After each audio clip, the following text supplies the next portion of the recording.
Đấy, cô Trúc Thanh, chào cô Trúc Thanh. Cô Trúc Thanh đang bật camera, không biết là cô có muốn bắt đầu với chủ đề nào không ạ?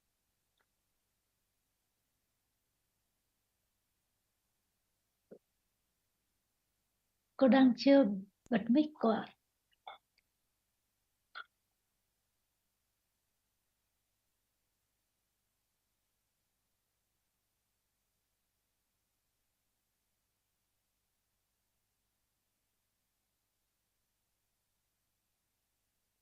Dạ, Rồi ạ.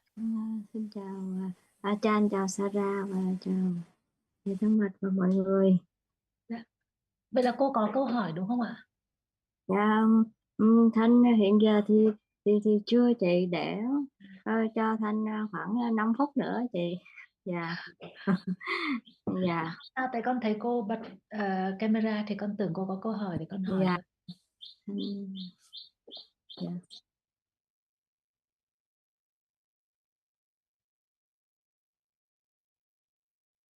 Thực ra bạn nó cũng không hẳn, chị cũng không rõ cái ý của bạn lắm. Nếu mà có bạn đây bạn tự hỏi thì tốt hơn. Tại vì chị chỉ muốn là khi bạn nhắc đến cái phần đó thì mình xem ở trong chú giải nói những gì thôi, chứ còn chưa hiểu ý của bạn là thế nào lắm. Hi Jonathan. Hachan, are you here? Yes, สวัสดีค่ะ everyone. สวัสดีค่ะธนชั สวัน สดีค่ะ สวัสดีค่ะธนาชันค่ะ Có ai có đăng ký đặt câu hỏi không ạ? Không thì con sẽ nhắc lại một cái chủ đề từ pháp đàm ở Sài Gòn tuần trước. Thì sau đó thì cô Trúc Thanh sẽ đặt câu hỏi sau đúng không ạ? There's a topic that was discussed in one of our recent discussions, and it was about the meaning of study Dhamma for others. Because we talk about three kinds of studying Dhamma: studying Dhamma for oneself, for others, and the third one is for the sake of understanding. So many friends wonder about what studying for others means.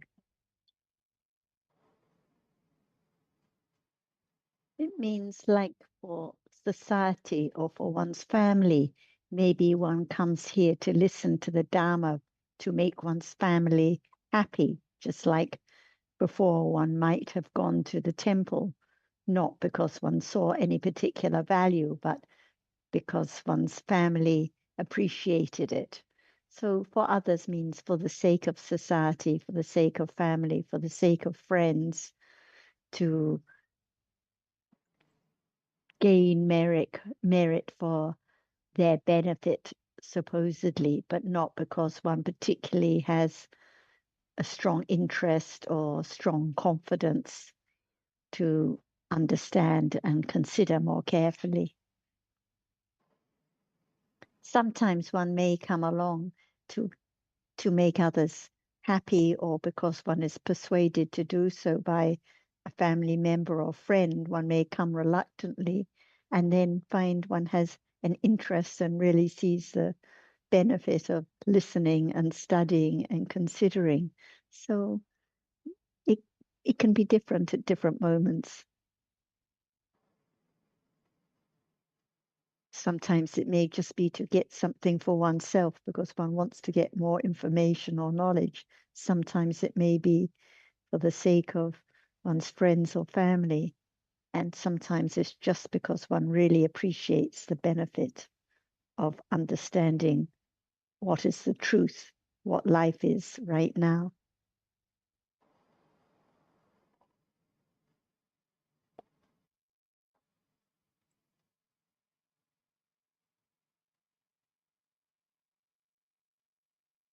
Yesterday, one young man joined the discussion because his mother was very keen for him to join.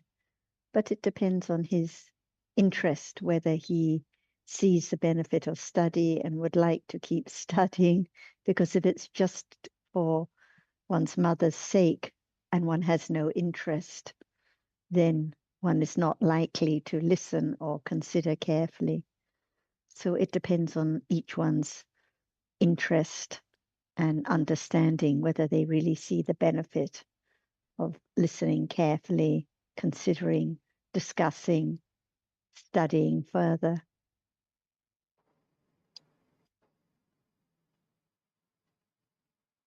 And we think of study of Dhamma as being like listening for so long, reading so many suttas, but the study is really the understanding now. If there's no understanding now, no careful considering now, it doesn't matter if we're in the discussion or reading the text. There's no benefit if there's no careful consideration of what is heard, what is read.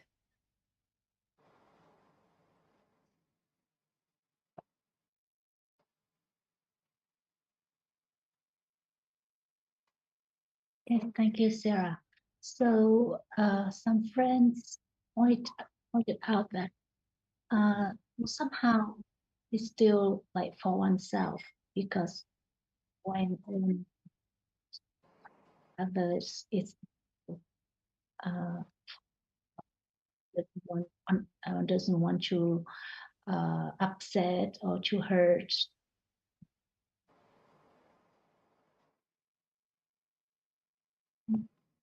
The parents, want to study, and then one has to do it for the parents because one doesn't want to hurt the parents, for example. So it may be kusala, maybe kindness or consideration for the parents, but it's not as precious as studying, considering, because of really seeing the benefit of understanding the truth and developing the understanding that in reality, there is no self, there are no parents, there are no other people. There are just different dhammas arising and falling away.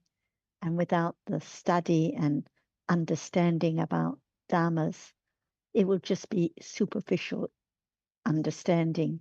It won't be the deep understanding that leads to the path that leads out of samsara, the path of the understanding of different namas and rupas as anatta, no one, no thing there.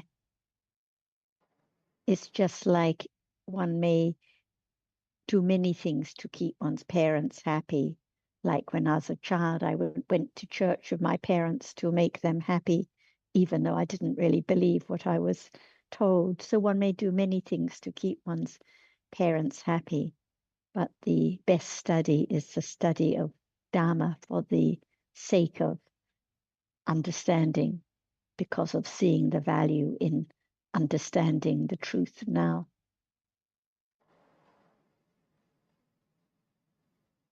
Yes, let me see if our friends like to ask further questions on this. Không biết là chị Hường và chị Hà Nha Trang bữa trước cũng có quan tâm đến chủ đề này, thì không biết là các chị nghe câu trả lời của cô Sarah như vậy có muốn hỏi gì hay là muốn được nghe thêm từ Chan không?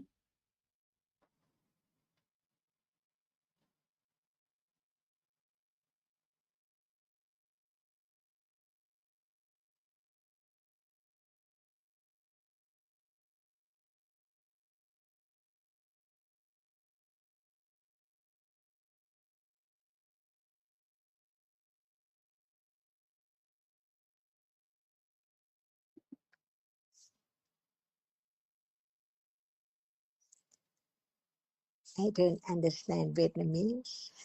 So what did you say? I just asked some friends who were having some questions on the topic if they have any comments. But by the way, Achan, if you have some more comments on the topic, we'd like to hear from you. Is it true many people, many ideas, many Có purposes phải là of có nhiều studying. người thì sẽ lại có nhiều cái ý niệm và nhiều mục đích để học giáo pháp khác nhau không?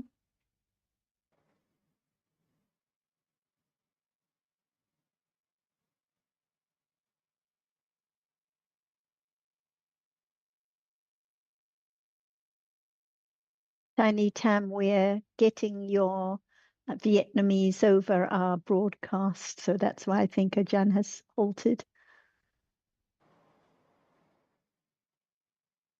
Okay.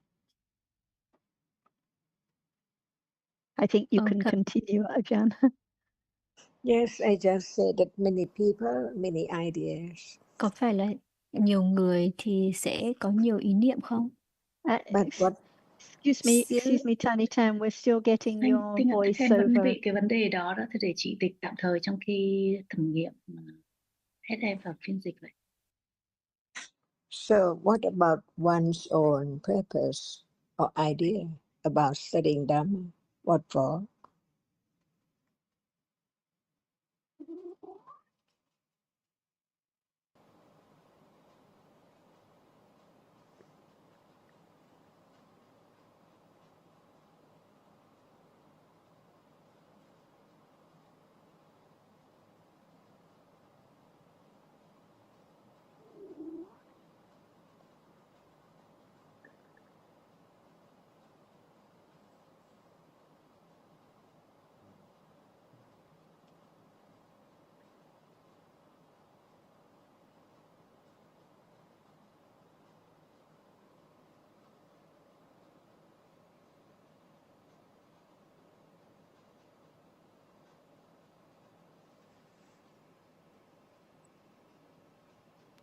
Ajahn, are you speaking?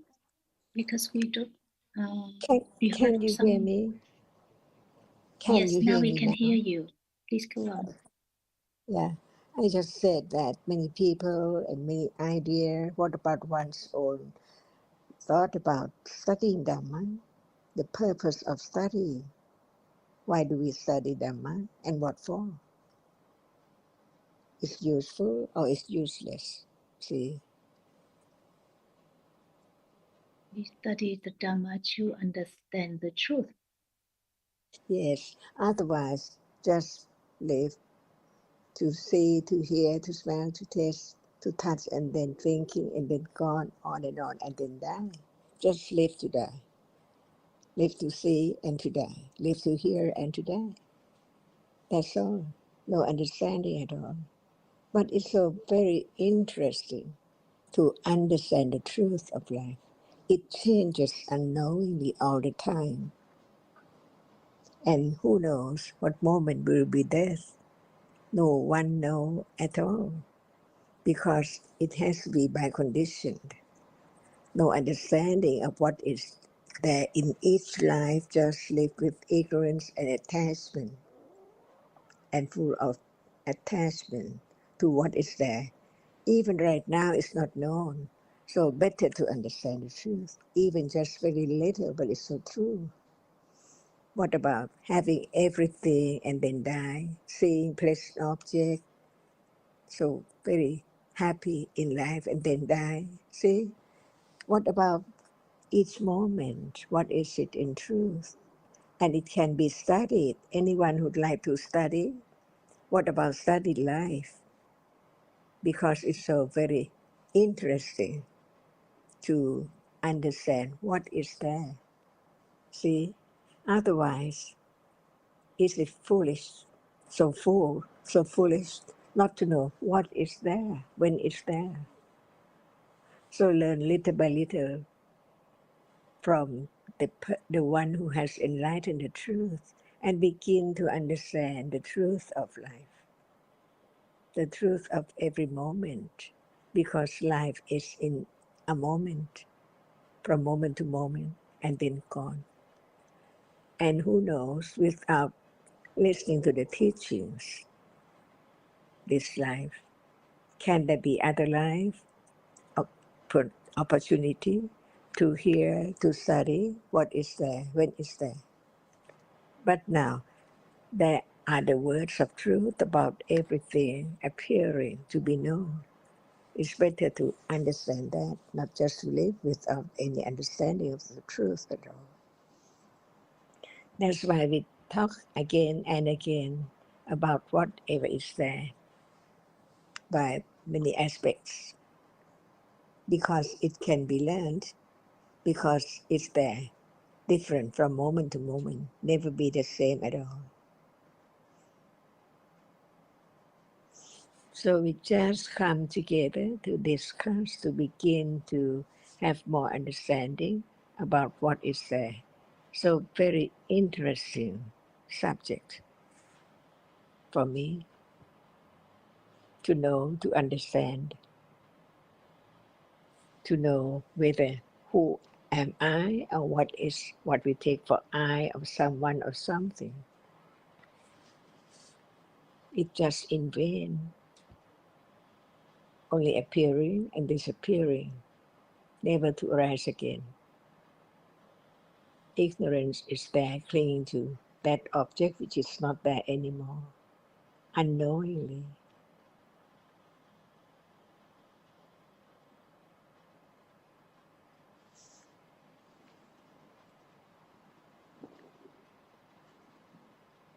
But the other Can might we, have different ideas, see? Each has one's own idea.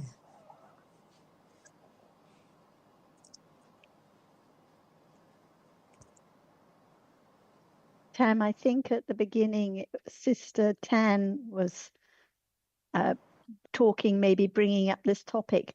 Perhaps she would like to answer Ajan's question about what one's purpose is in studying the Dhamma.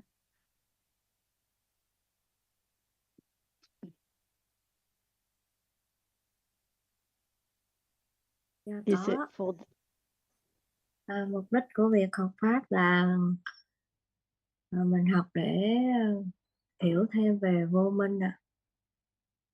Yes, she said that we study the Dhamma to understand more about avijja.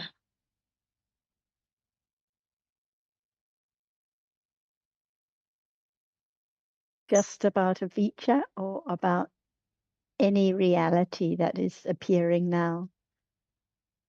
Because just to study avijja, but what about seeing now or hearing now or other realities?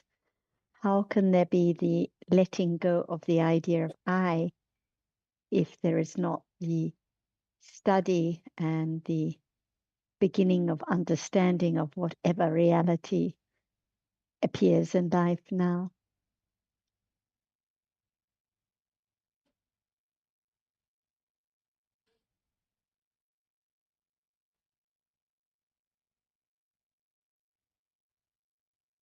Cô Sarah có hỏi thì cô thấy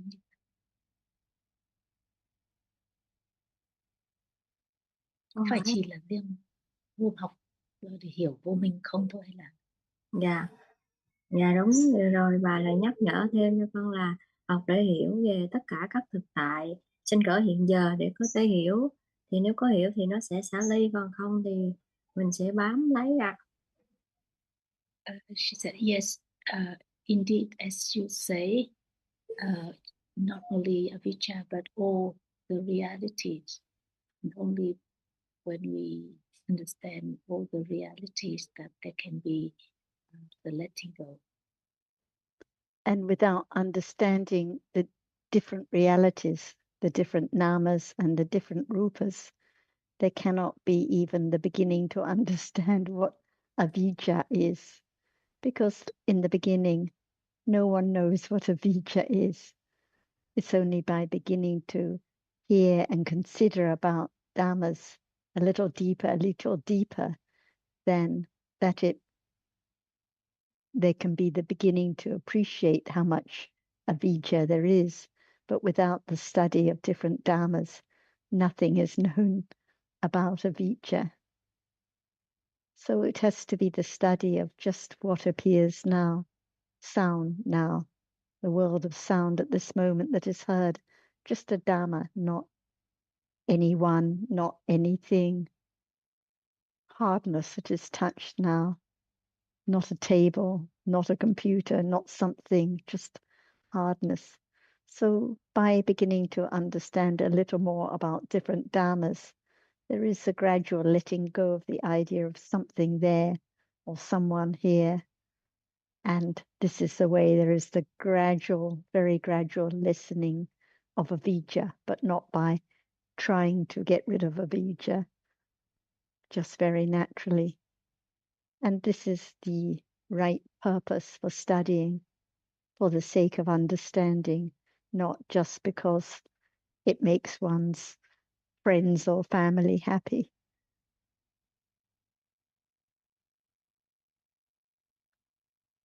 It has to be for the gradual letting go of the idea of I, of something here. Otherwise, nothing is known at all about the Buddha's teachings.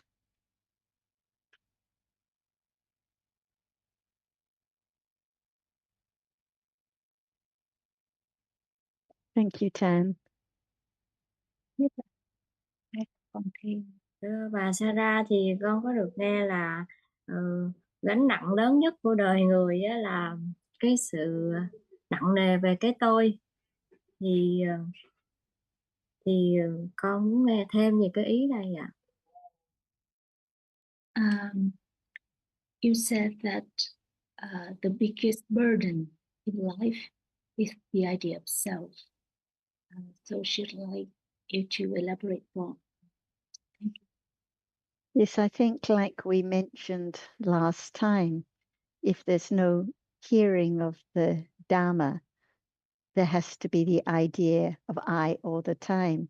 One can go to many temples to keep one's family or friends happy, but if one doesn't hear the Dhamma, the true Dhamma, or doesn't study the Dhamma about different realities, there is no lessening of the burden of I. So clinging to the idea of I that can control life, that can decide to see or hear or have pleasant feelings is a big burden, because there's always going to be disappointment and unhappiness when I cannot control anything.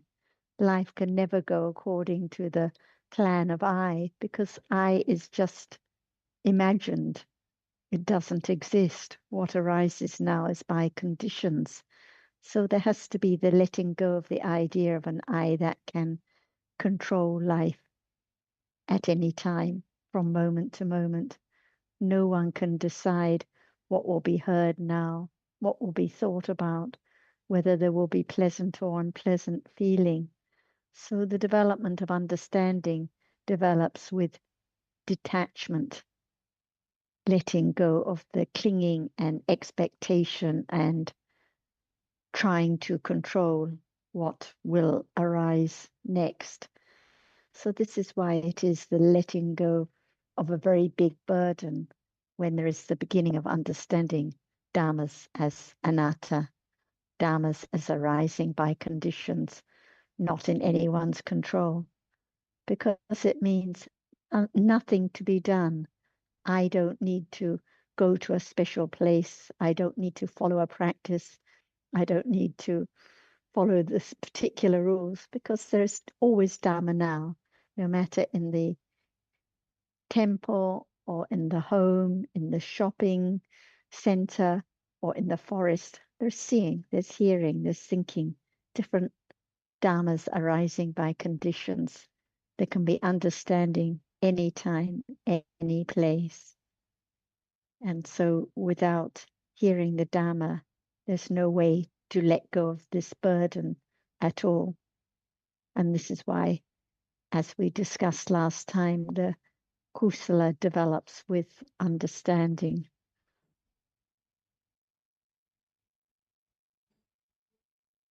I'm sure Ajahn will have more to add on this topic as well. Is seeing a burden or not burden?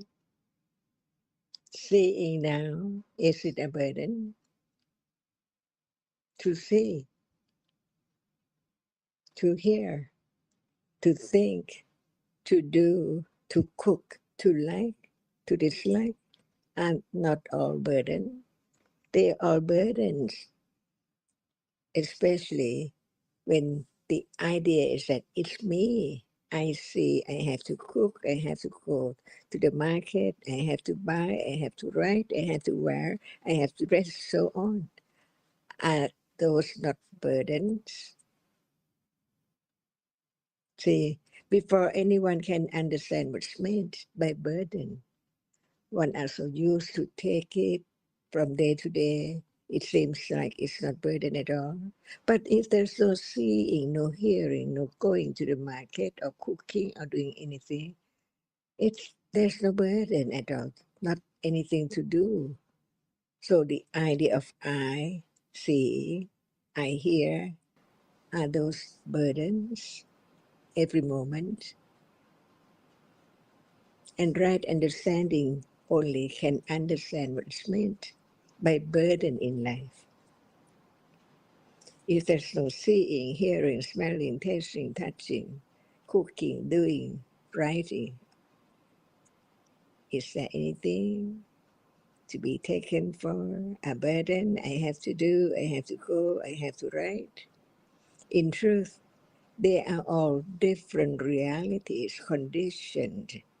No one can stop the way it is. It has to keep on by conditions, and it does not wish to stay long or whatever at all. Just condition to think, gone. Just condition to see, gone. Just condition to like, gone. Everything. But the burden is I, wrong understanding.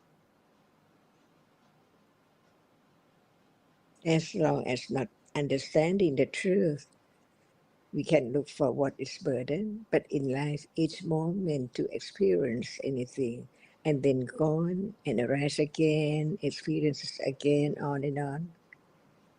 Big burdens, great burdens. Is that right? No one can stop. It's the way it is. It just arises to perform the function of each quality, each reality, and then gone. Is that not a burden? Just to arise. The burden is to see, and then gone. Begin to see that it's quite a great or big burden from moment to moment, from life to life. And only Panya can understand that, because Panya knows no one there at all. What is there is conditioned just to arise, to be only that, no matter it is seeing or hardness or smell or that which smells, see, all our realities just in split seconds, arising and falling away. Is that not a burden?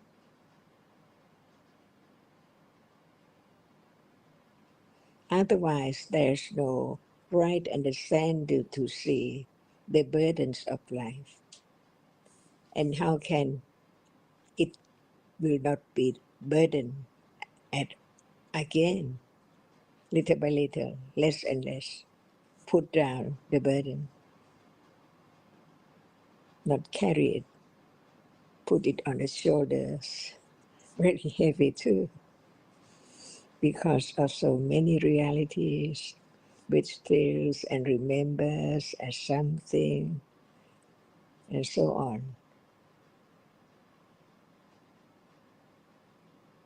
So, if there's no understanding of life, it's a burden. Each moment, seeing, smelling, sleeping, waking up, and so on. See, it has to be that way from birth to death, and again on and on and on. Birth and death, seeing, hearing, smelling, tasting, touching, thinking, that's all. It works very hard just in a moment. And how many moments had been accumulated, seeing again, accumulate ignorance of what is that which is seen, like it or hate it, see, and then gone.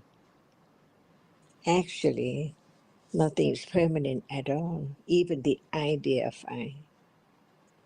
It's only when it arrives and then gone. But it is more and more accumulated when there's no understanding. More and more trouble, more and more burden to try to solve the situation. Is this in the Tipitaka? The truth is the truth.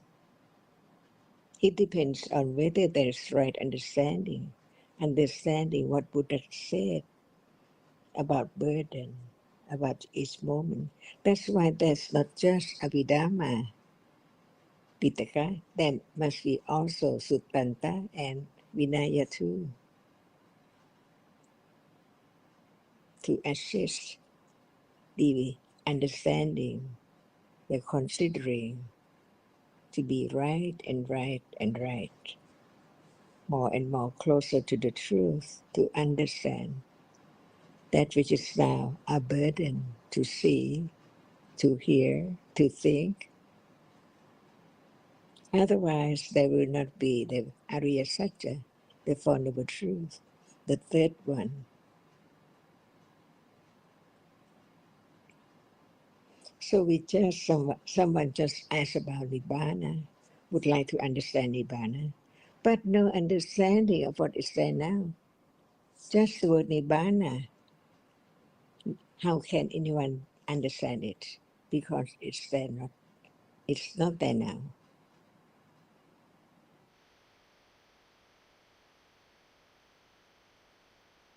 At all, the end of burden.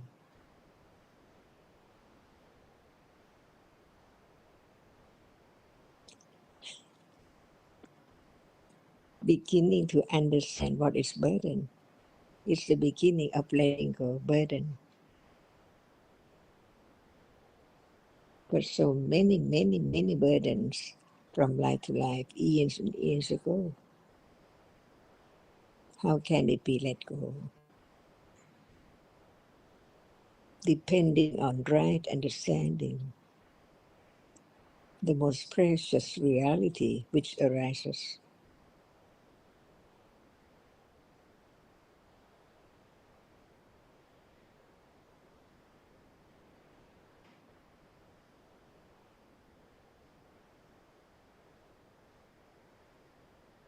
If there's no understanding of what the burden is, how can we put it or not have it anymore?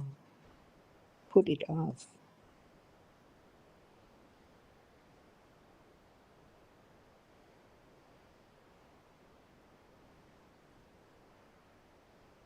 So where's the burden? What's the burden? How great burden is, see? Just begin to understand. That's the moment of letting go, attachment to the burden.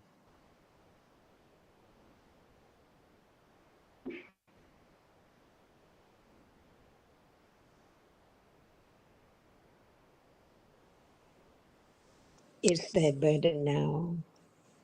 See, it's a pleasant or it's quite heavy burden. On and on and on. More and more and more. Attachment, ignorance. Just cling to that which is not there anymore. Only wrong idea in mind. So very deep.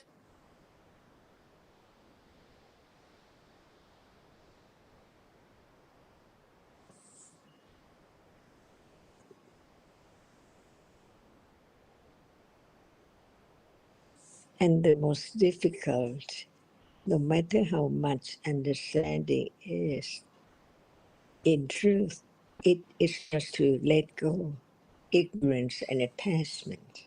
But when one wishes to have it all gone instantly, never to arise again, it's wrong. It has to be by conditions only, not anyone at all, no one, how can there be anyone try to let go? That's why it has to be by understanding only, with other reality support, moment of understanding to be stronger, firmer, clearer.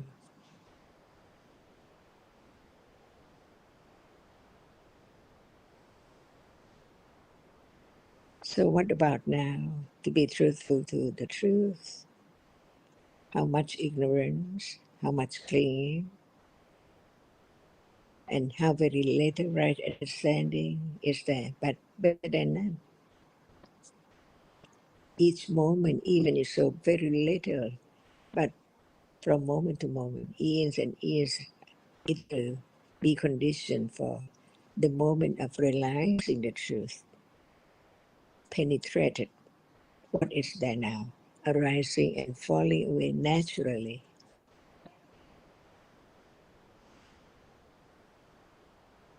Not different from now, because what is now is so real, but how real it is, because it's already there by conditions. So what can be known is only that which is there now, conditioned already by conditions, not anyone. Is this the teachings of the enlightenment? The way, the path he developed on and on to realize the truth. How long it develops right understanding to the degree of realized truth, different stages,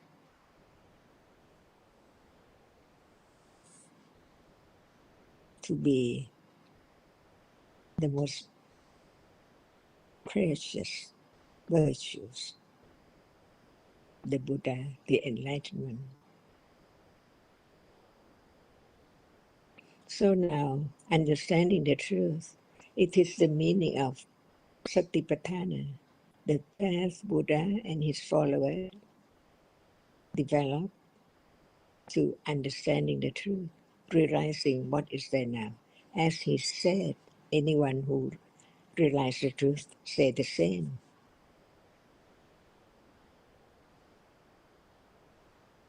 No doubt about the way it is, the way it seems, the way it looks, the way it really is.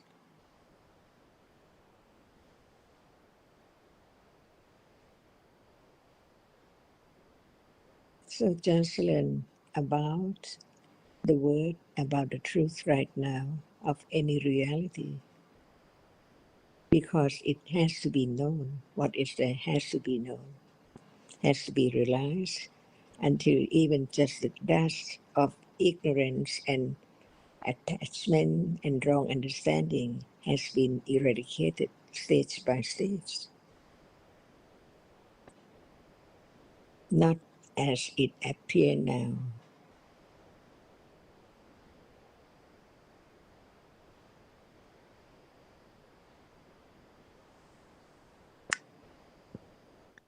So, Tan, can we say in the deepest sense that whatever arises and falls away is dukkha, and whatever is dukkha is a burden? So even birth, the first moment in a new life, is a burden.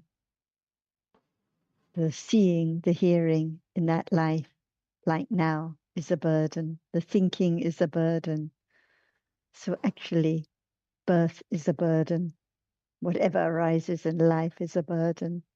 Even understanding now is a burden in the deepest sense, because it falls away instantly and there's clinging again and again.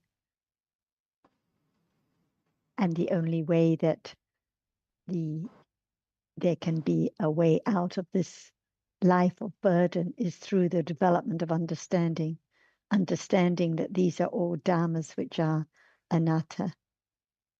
So the clinging to I, the clinging to I can do, I can control, is a very great burden, because it's the wrong path, the wrong way. Do you have any comments so far about what Ajahn and I have been discussing and about the burden? Dạ, con rất biết ơn về những điều mà bà người giảng và bà Sarah nói là vượt qua gánh nặng á, là thông qua cái sự hiểu biết về các pháp thực tại bây giờ. Thì đúng, đó chỉ có cái hiểu thì mới hiểu về tất cả mọi pháp, còn không thì nó sẽ là cái gánh nặng của mình ạ. Thì con rất biết ơn ạ. You. I feel very grateful for what you and Achan have explained. And without the understanding of the reality, it will be even greater burden.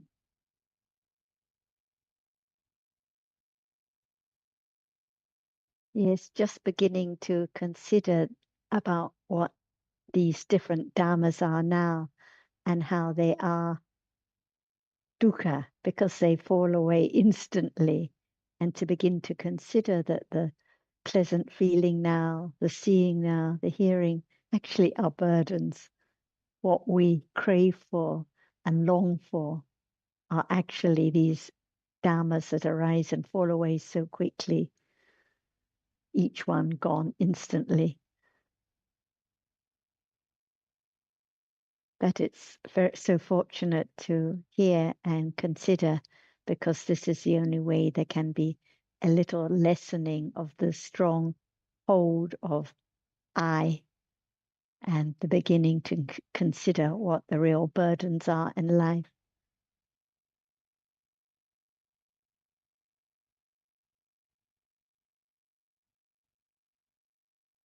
Usually people say, without having heard the Dhamma, oh, life is so short. Yes, death can come any moment. So we should really make the most of life and enjoy every day and do merit and make the most of each moment. But no understanding at all about the truth, no understanding about the impermanent nature of dhammas, about the burdens in life, about how there is no self, no one to do anything, and all the seeking of pleasure and clinging to pleasant experiences. It's just for accumulating more lobha, that's all. It doesn't mean it should be stopped. No one can stop it, but there can be the beginning to understand the truth.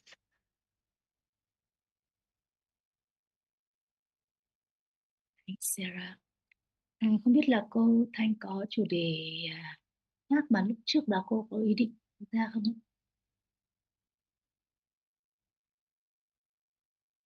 Thưa chị là cũng có, mà nó cũng liên quan đến mấy cái câu hỏi vừa rồi Thanh cũng tóm gọn trong cái gánh nặng đó chị, thì Thanh cũng đã hiểu thêm mà. Dạ, cảm ơn chị. Vậy thì để con đặt cái câu hỏi của bạn lên trước. And there's another question from our friend Hanli. I don't see him here. He raised this question about the meeting between the Venerable Arthachi and Sariputta.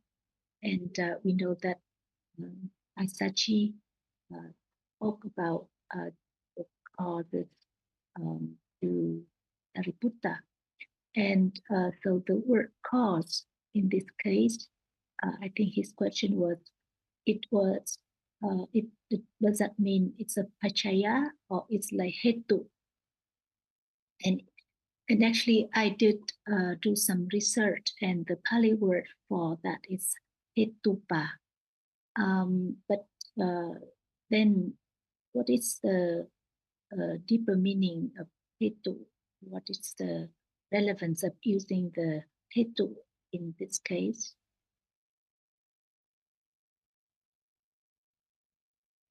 I'll let Ajahn answer, but to my understanding, hetu or hetupa here, it means whatever is conditioned, whatever is caused.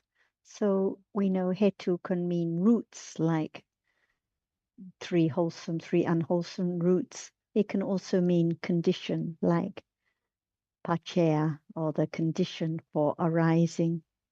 So, but let's let Ajahn answer, unless Jonathan wants to add more. Kun Jonathan, would you like to add now, please? Thank you, Ajahn. No, I'd like to hear you speak on it. Thank you, Ajahn. What about the Pali term about the Pachya? That was used in this hetupa. The question, I think, is the words spoken by Venerable Assaji to Sariputta at the time of Sariputta hearing the Dhamma for the first time and gaining a stage of enlightenment. And Venerable Assaji used the word cause. I forget the exact wording, so that's why I'm not able to say anything. But if Tambak has the text or the actual verse, it might be helpful. But in effect, he said nothing happens without a cause. And so the question is the sense in which the word cause is used here. Is that right, Tambak? Yes, thank you, John, for paraphrasing. Usually, people have doubt about the words, the terms, and the meaning. But what about the nature of what that word represents? For example, Pattaya, conditions. Everyone understands nothing can arise without conditions. And what conditions what? For example, the Rupa conditioned the Nama and the Nama conditioned the Rupa by different Pattaya, because each reality is different. That's why the way it is Pattaya has to be different too. But we just want to learn that which is far away from now without any foundation, firm foundation to understand the truth. But just remember and would like to understand that word represent what, which so far from now. So that's why learn to understand a little of what is so very, very subtle, very deep. That's why learn to understand Paccaya. See, whatever is there is Paccaya. Even the Rupa, the visible object, is Paccaya. Otherwise, the seeing cannot arise. It is only few example to understand or to consider carefully, because otherwise it just be remembered. Everything is conditioned. It has to have paccaya for its arising. That's all. That's the word. But what about the understanding firmer and firmer? That's why we don't need to have all words, but understand each word a little more.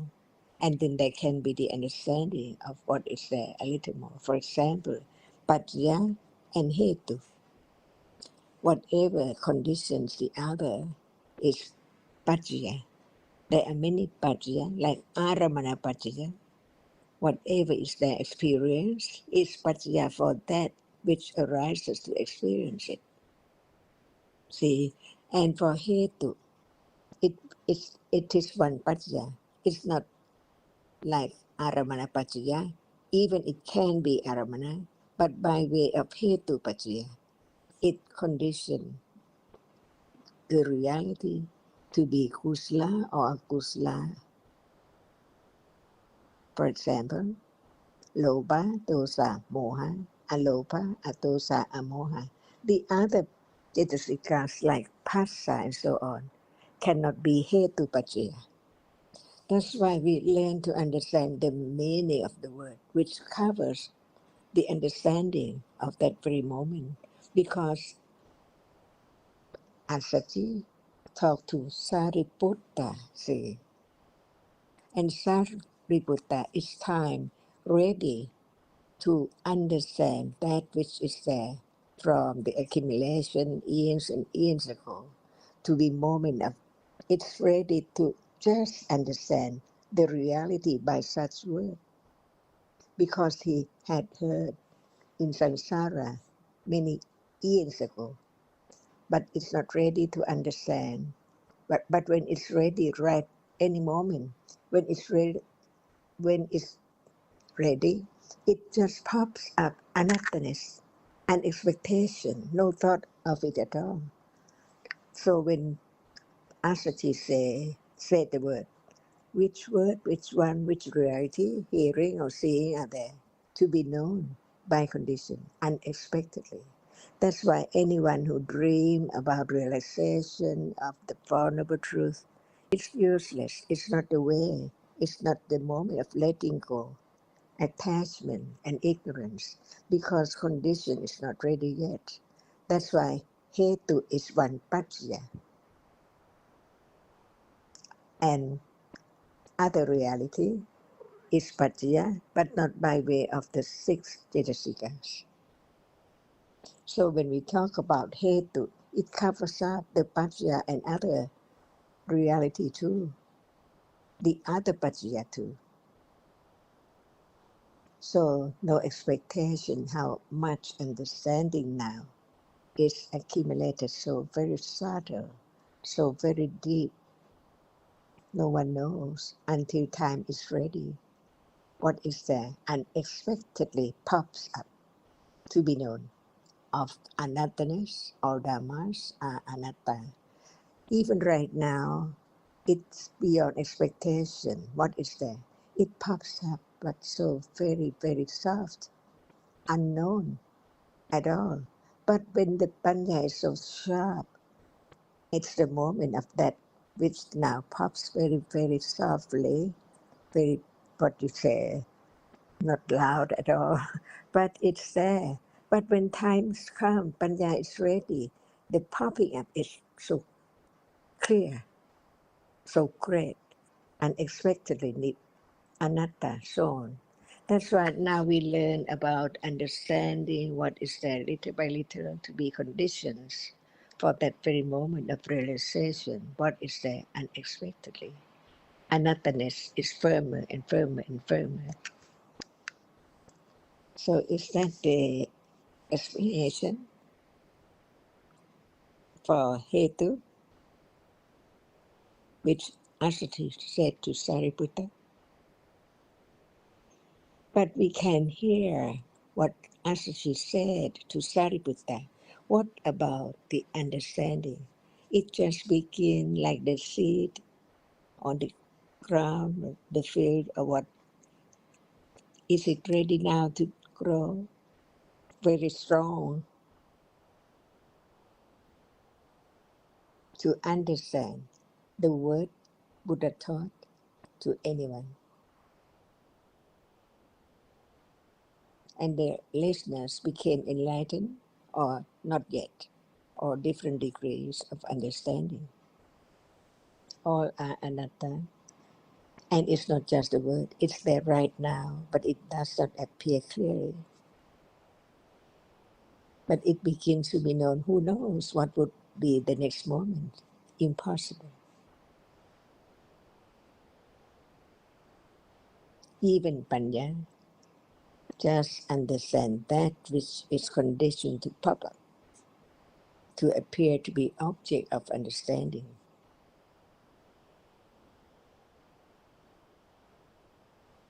So we think about the words Asasi said to Sariputta, who are we? Who am I? How much understanding? Just learn to understand the truth, different levels of right understanding. And it's not far away, it's just right now.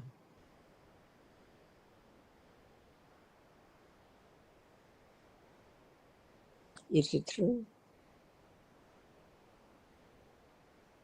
Yes, it's true, Ajahn. That's it. Satya Parami.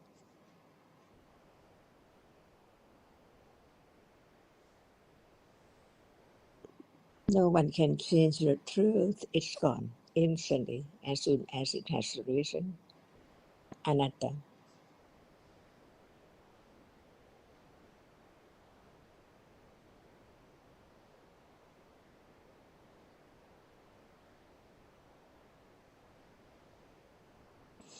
Understanding is that which letting go. Even so very little, it performs that function more and more, keener and keener, more careful, a little more careful to the truth.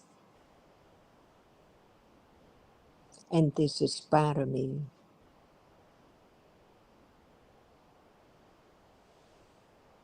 No one. It's not mine. No one's parami. But parami is parami. For what? Enlightenment.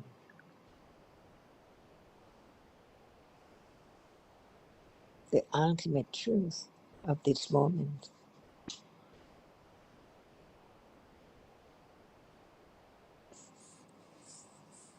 So what we heard, what we learned, what we studied, just to understand what is there in any moment in life by conditions.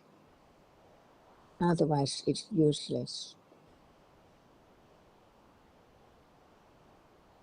because each moment is so real, it's conditioned, it's gone.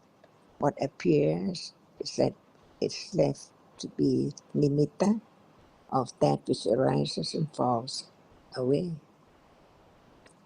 No matter what, seeing or that which is seen, thinking, or what is attached.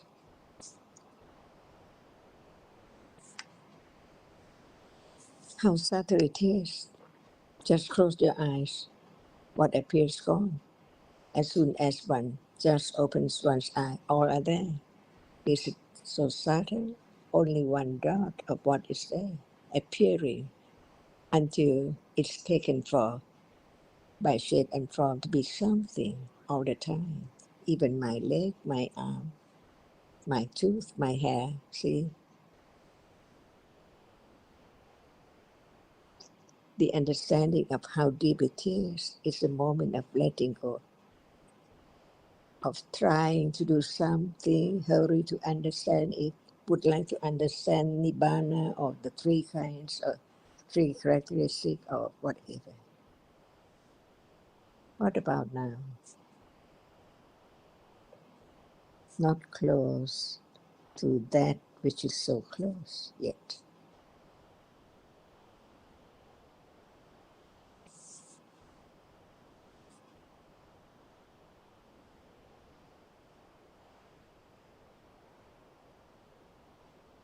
I thought, John, we have discussed before that in this context of hetu, ye Dhamma, hetu bawa, etc., when it says all things that arise from a cause, it's referring to, hetu is referring to cause or paccaya in general, not just hetu paccaya, because it's saying all dharmas arise from a cause, from hetu. So I thought it is a more general meaning, not just referring to one paccaya, hetu paccaya, to kusala or akusala dharmas that are conditioned. I don't know if you have any comment. It includes also hetu, the sixth hetu. That's right. I think that's the point. It includes all paccaya, including hetu, but actually it's referring to the conditioned nature of all dharmas that arise and falling away. Was this your point, Tam? Is this what you were asking about?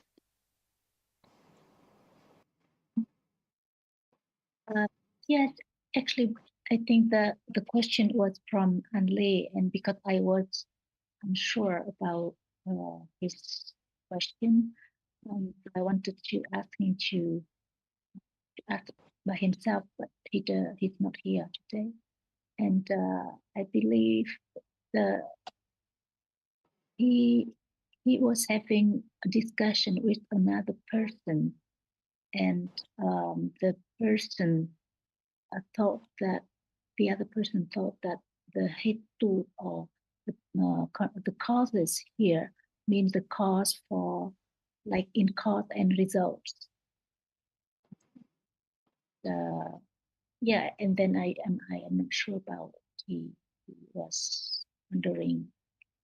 I think then he's just thinking about the English word cause in translation, but actually it's referring to whatever arises from a cause, meaning whatever arises by conditions.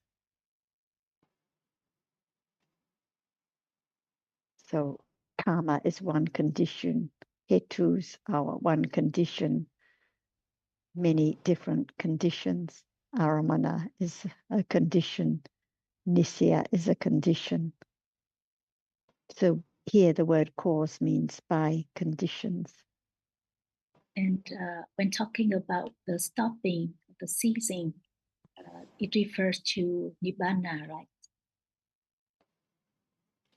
So I don't think so. I think it's more about what has a cause for its arising must cease.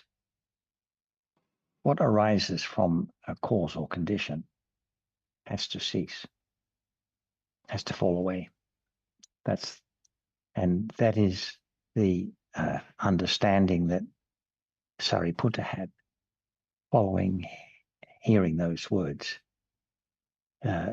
because it says that then Sariputta, as he heard this Dhamma exposition, there arose the stainless Dhamma eye. Quote, whatever is subject to origination is all subject to cessation.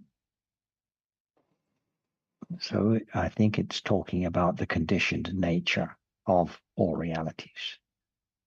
If they arise by a condition, they must fall away. and this is the point we were discussing with Tan about the burden. What arises falls away. It's a burden. It's not worthy of clinging to. It's dukkha and anatta, not in anyone's control.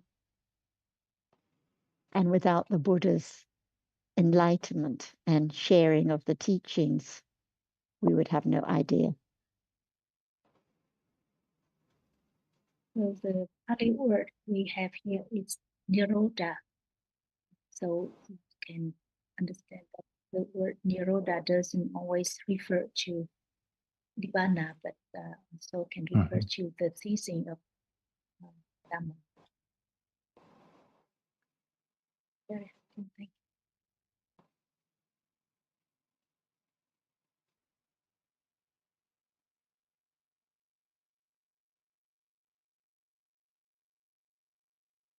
And Sariputta was enlightened to the truth, leading to the way to the eventual ceasing of all conditioned realities, appreciating the truth about realities that they are impermanent, unsatisfactory, and anatta by directly realizing the truth.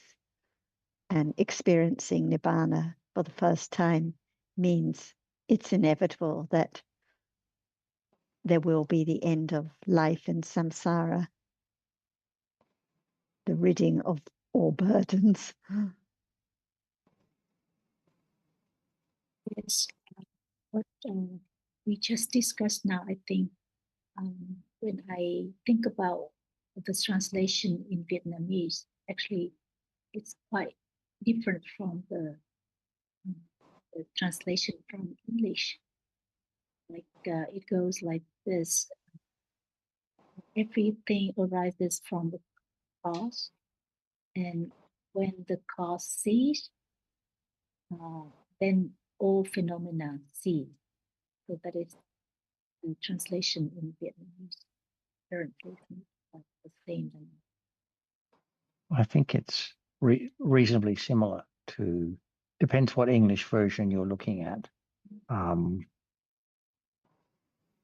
But yes, the version I have is similar to that.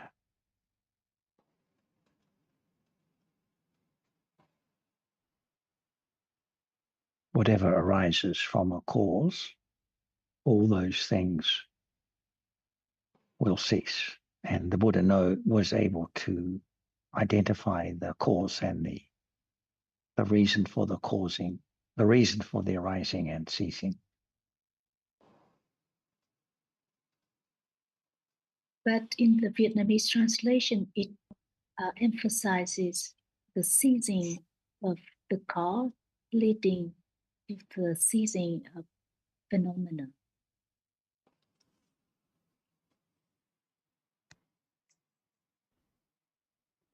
Yes, ceasing in the sense of falling away. The ceasing of the cause leads to the falling away of the phenomenon. Doesn't it include avijja, moha? See,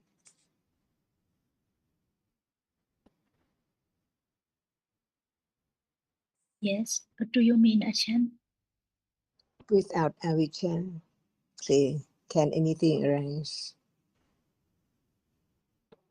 It has to be, there has to be avijja. And all other pajya too included.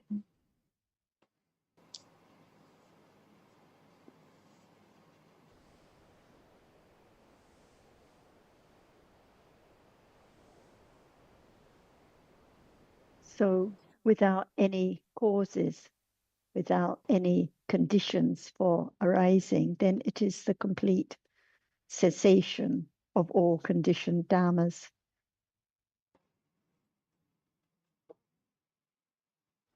So without ignorance, no conditions for any arising. Whatever has arisen has fallen away, finished completely. So Sariputta understood what the end of samsara is and what the path is, what the way is, what the cause for life in samsara is, and what the end of that life is. In other words, the Four Noble Truths.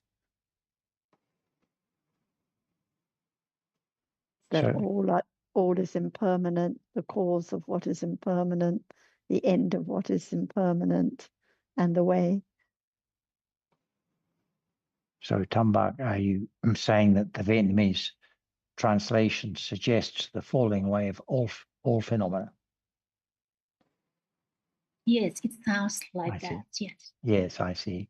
So that gives a different impression, doesn't it? Right. Right.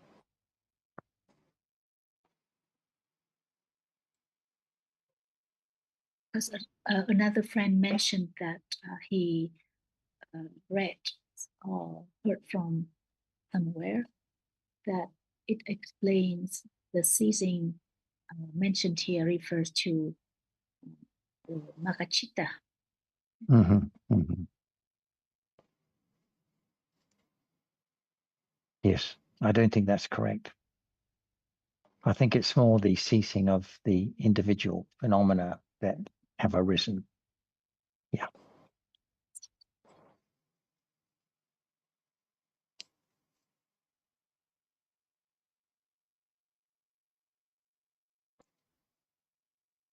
Em thấy anh Giao đã mở camera, không biết là anh Giao có ý định đặt câu hỏi gì không? Có, xin mời anh. Cảm ơn cô. Anh lúc nãy anh ở ngoài đường, bây giờ anh mới về máy tính, anh nghe thôi cô, được không?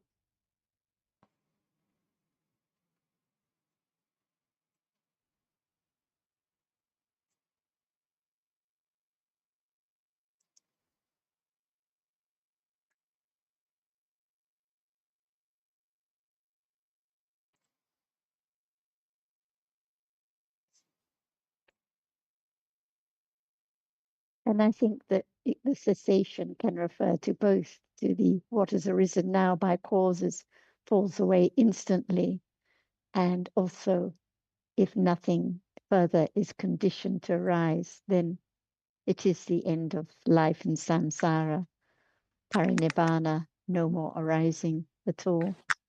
So just a couple of lines, but the meaning is so deep. So, but Sariputta could appreciate it enough, understand it enough to become enlightened, to become a Sotapanna there and then. In order to become the Sotapanna, there had to be the realization of the arising and passing away of phenomena, and then Nibbana. Yes. And the realization of what the path is and what the end of the path is. So the realization, the Four Noble Truths at that moment.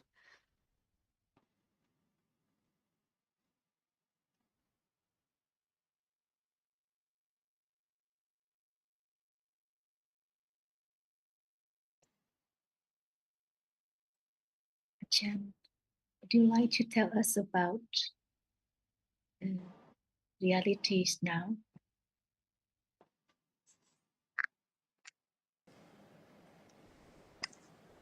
You mean what is real now? Yes, never enough to hear about that. Yes, just talk about one by one in order to have broad and more and wider understanding and deeper understanding by different manners, by different aspects too. Like we just talked in the morning about the Indriya. See, that moment, the Panya reached the degree of that moment of enlightenment. Never arise at all in samsara. Eons and eons, thousands eons and on. It's not that very moment. Only once in lifetime, no matter what life, keep on, go on. Only once. It's the beginning to be the one who realizes the truth. What is the world? Not permanent at all. And the world is just one moment of experiencing an object. Even Panya, before enlighten the truth of the Four Noble Truths, even the moment of understanding, it has to be so deep. The arising and falling away is beyond expectation. What appears is only by way of nimitta, see. So we live in the world of nimitta, from life to life, very dark, very deep, very subtle, until the light is each word about the truth of this moment. Can be moment that one begin to understand the truth is not as it appear in daily life. Because in daily life it's the world of atta all the time from birth. But in truth, each moment is the world of anatta, no one and no thing at all. It's only that which can appear at moment of seeing, hearing, smelling, tasting, touching, and then thinking about that as something by nimitta. So it's the word of nimitta, even of seeing. Not only one seeing can be realized. Understanding more, whatever arises must have nimitta, because no one can stop the arising and falling away instantly, each moment. The truth is the truth. So what now appears can be studied, learning to begin to understand that what is meant by no one, because what is there cannot be taken for anyone or anything at all. For example, visible objects, see, in a day, it's not in anyone's mind yet if it's no condition to be. It's something all day. Waking up, what is there?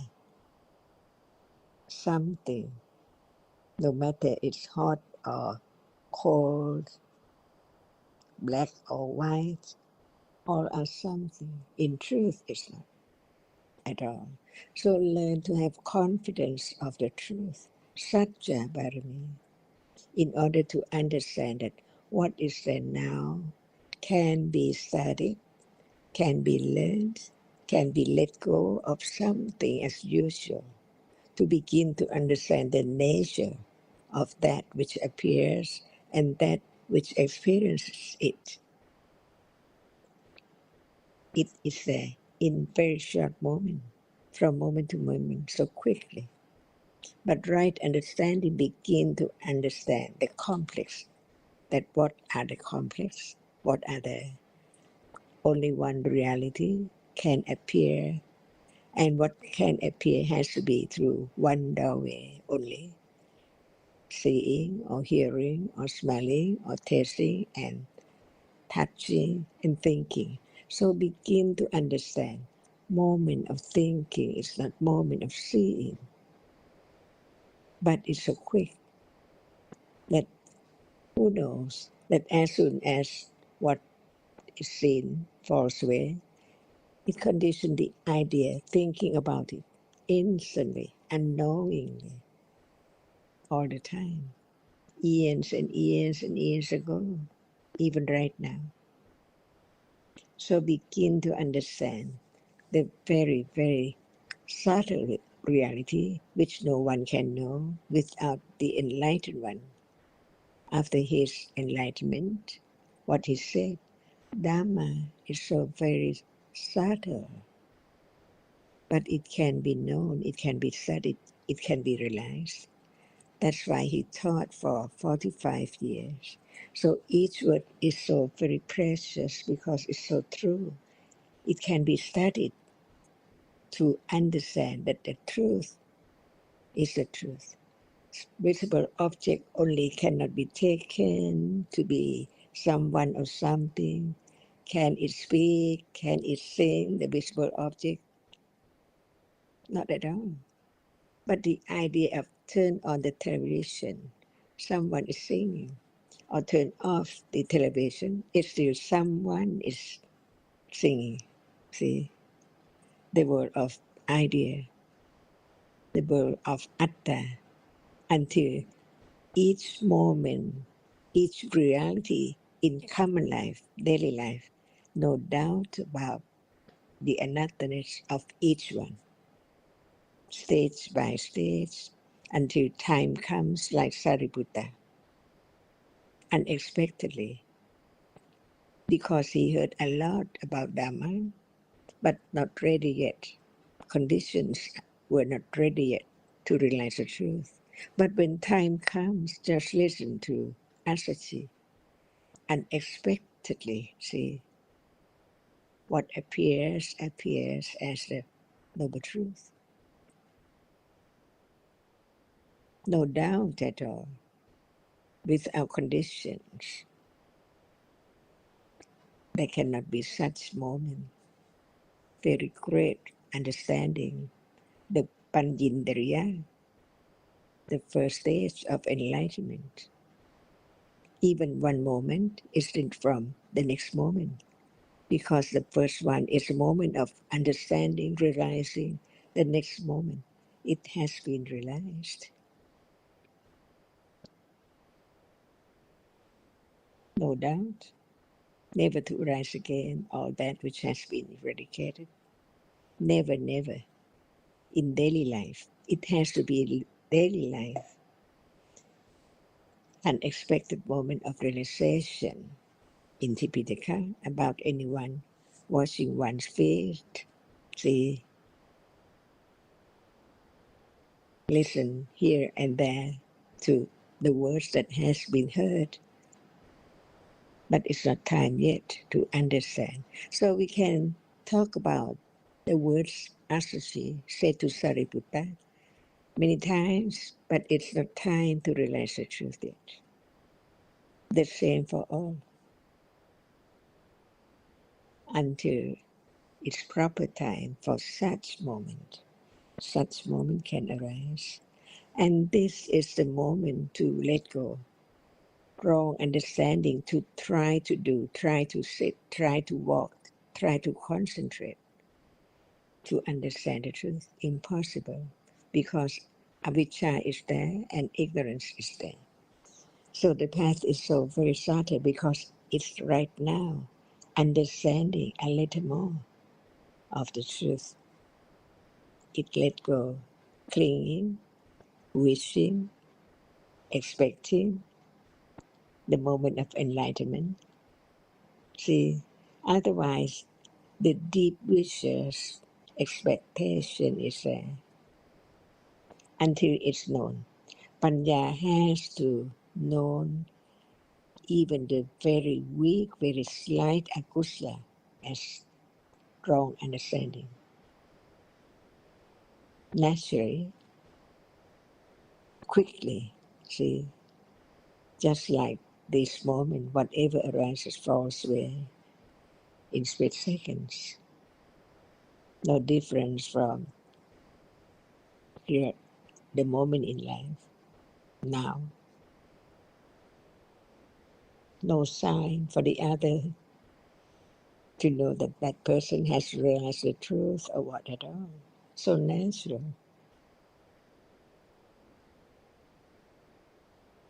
Patience, Khanti Parami, Viriya Parami, Satya Parami, Nekhamma Parami, Viriya Parami, Panya Parami, see, and more Metta Parami, more Akusala, more Kusala, and less Akusala.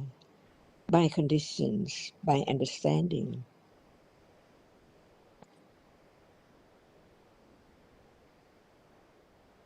only.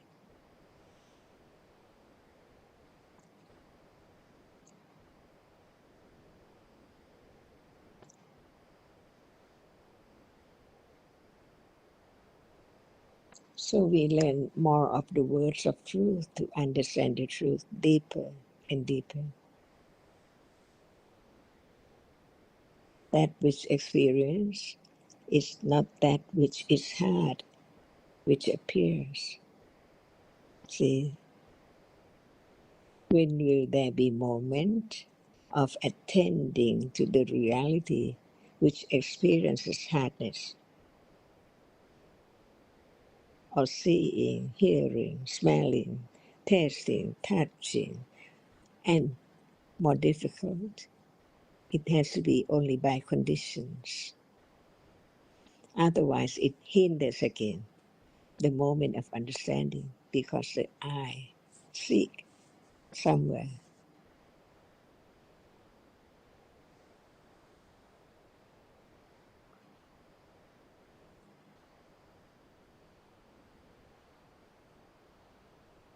I use the wrong word, but you understand what I mean.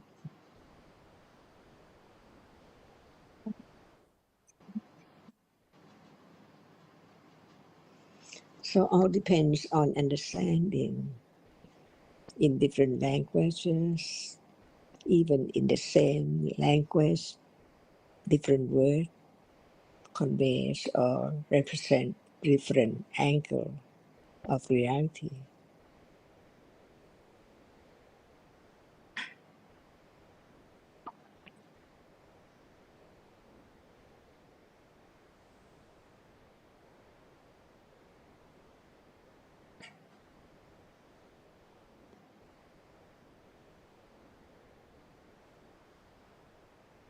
Is it now? Now, but not conditions for understanding. If there's no listening and careful considering, can there be the understanding? And with patience, with our viriya, can there be understanding? Or anatta?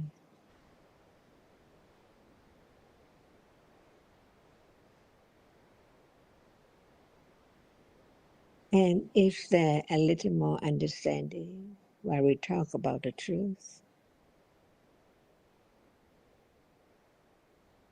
See, that's the only way. to understand the truth little by little.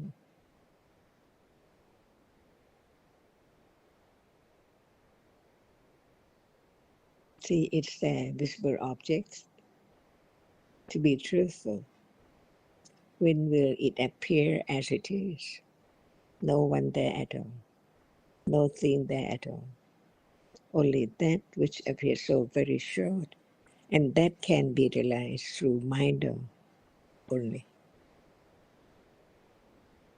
See, a little more understanding of the way it is. The differences between the sense though and the mind though. It's not just the word.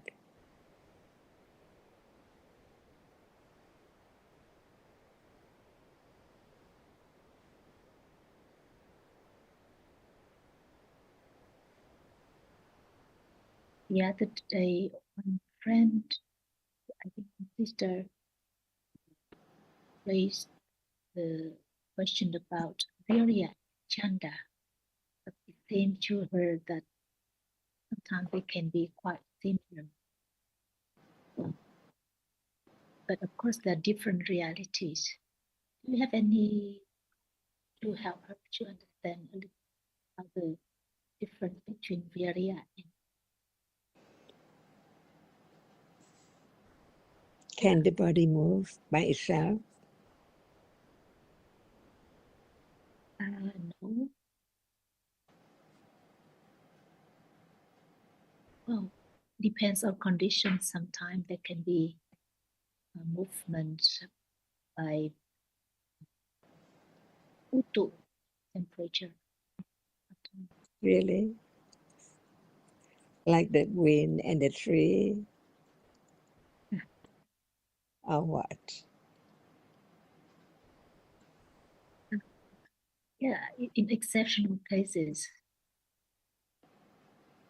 Even that it has to be understood in the body or out of the body. Is that the Vayutatu in the leaf, the branch, the tree, and the outside wind? See,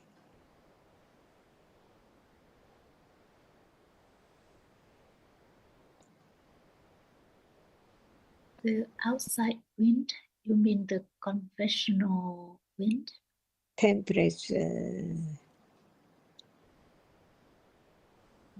But yeah, you mean by biodata.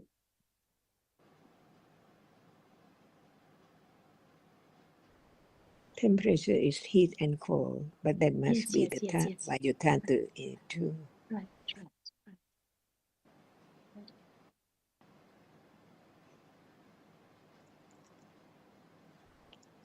So much of no understanding or misunderstanding, see, because of no understanding.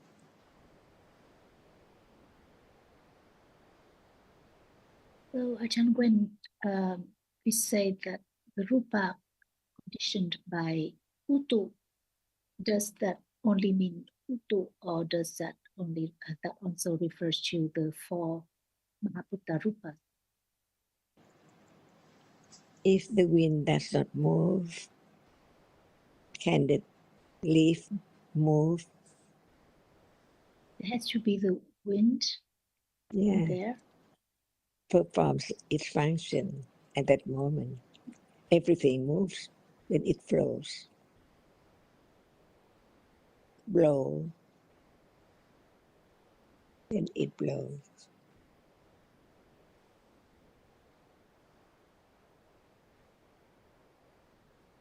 So when the Utu, when the temperature arises, it has to be conditioned by the other Mahabhuta rupas too. So it has to be conditioned by the Vayodhatu too, even though it is the Kalapa, the temperature that conditions the rupas outside the body, but still each temperature is conditioned by the Mahabhuta rupas, including Vayodhatu. That's how I understand it.